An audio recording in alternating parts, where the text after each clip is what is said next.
Good evening, everybody. Welcome back to Brown's Rod and Custom. Happy Friday night. We have been hard at work on our 1944 two-door sedan deluxe here. Big Ron's, that guy's car.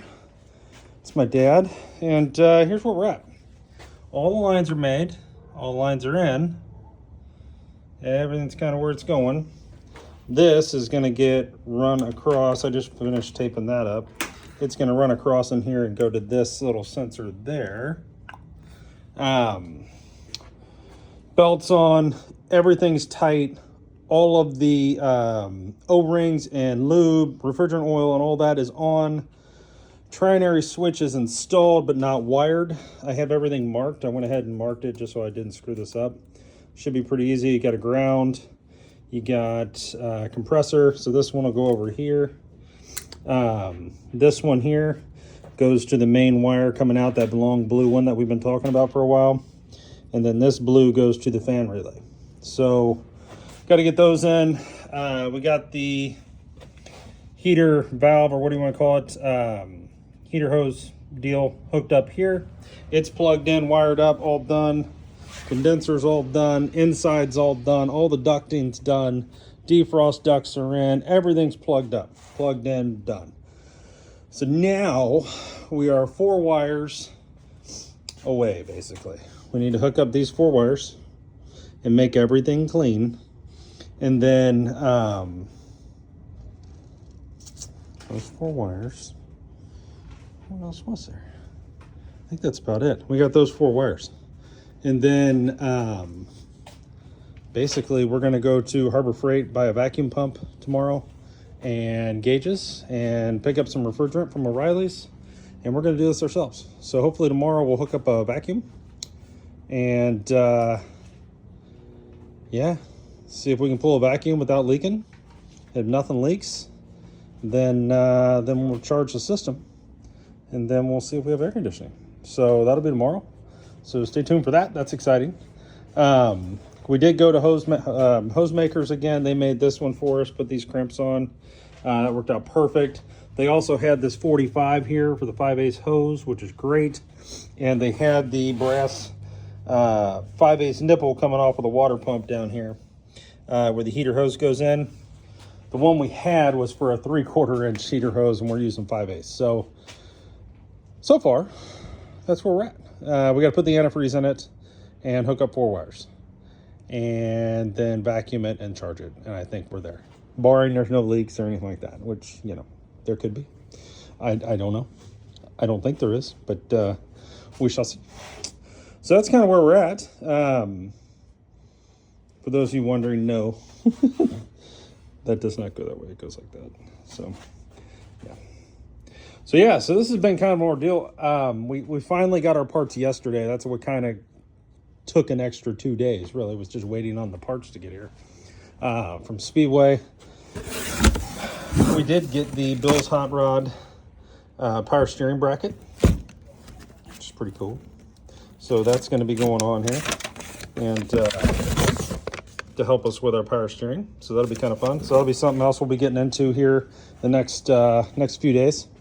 So as far as 44 goes, AC 95% done. We're going to try to wrap up some of the wiring tonight, and then tomorrow we'll finish it up and put the coolant back in it, make sure nothing leaks, and yeah, see what happens. So that's exciting. So really happy here. Got some thing news. I did a little research this morning. I got a hold of the boys over at Fisher Buggies, talked to Tony, and I think I know where I screwed up, okay? And I know this is going to sound weird. So if those of you not up on the Volkswagen thing problem, it drives terribly.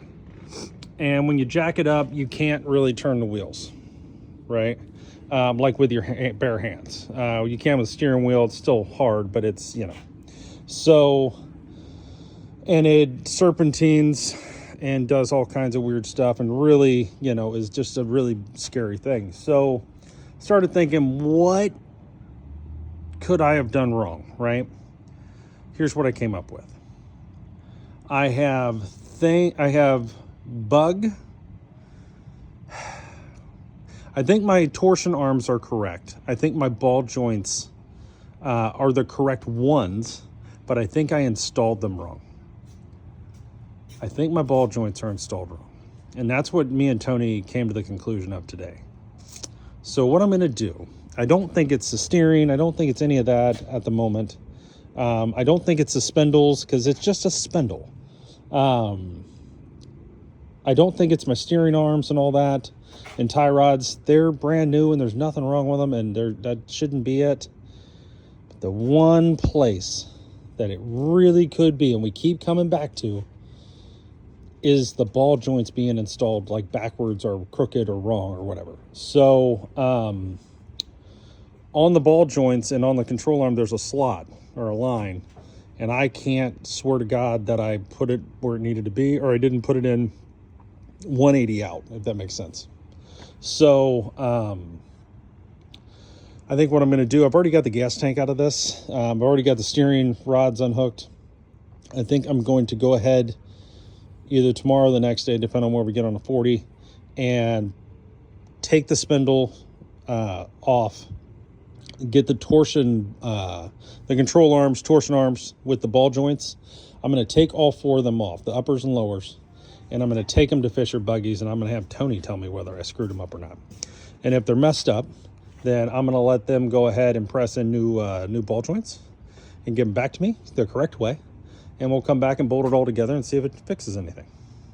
But that's my answer right now, is I really believe there's a way better than 75% chance that we messed up the ball joints, or just one ball joint. He could tell me 3 of them are right or 2 of them are good. I'm not sure, but we're going to take them all off, take them in there, and have him figure that out for us. So that's kind of where we're at here. It would just blow my mind if it was that simple, but it's a very simple suspension. I can't think of, I mean, my original call to Tony today was how much our early bug, like 68 torsion arms, and how much would it be for those, for a set of 4 of those with ball joints installed, new ball joints installed. And it was like $500. And I was like, Jesus. And I explained to him, what's happening. This is like the 3rd time I've explained this to him, but over time, but I wasn't looking in this direction.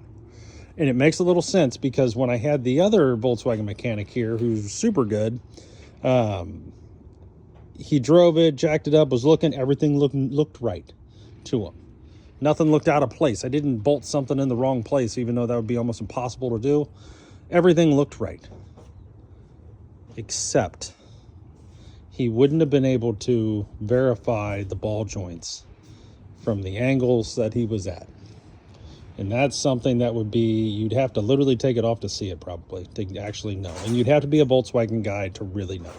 So we'll see what happens. So that's what's going on here. Apache, nothing's really happened. Eden, there's your exhaust, and your parts are nice and safe and boxed up. Don't you worry. We do have parts, a lot of parts coming for Big Red. That's happening, that we'll be doing here. We'll be doing a little here, a little there. I got an exhaust section, a flex pipe section from the cat to the cat back, kind of like a mid pipe with a flex for the tracks. That is on the way, a stainless steel one, because the one I put in there rotted off. So that's fun. So things to do, oil change and stuff like that we got to deal with. So there's a lot of car things that are going to happen over the next few days. But this is why you're here, and we are rocking. So Big Ron's tightening some stuff down. We're just finishing up for the night. We'll push everything over. I got to get my wife, but hope you guys are having a great Friday night. Stay safe. We'll be back tomorrow with more content. Again, I am doing a step-by-step on this. You're going to like it. If you ever want to install a vintage air into one of your cars or an AC, this is going to show you how to do it, how to charge it, how to do every single piece, how much we paid for it, what parts came with it, so on and so forth. It's all going to be there. So stay tuned for that. Should have it out here this week. And yeah, see where we get, guys. Have a good night.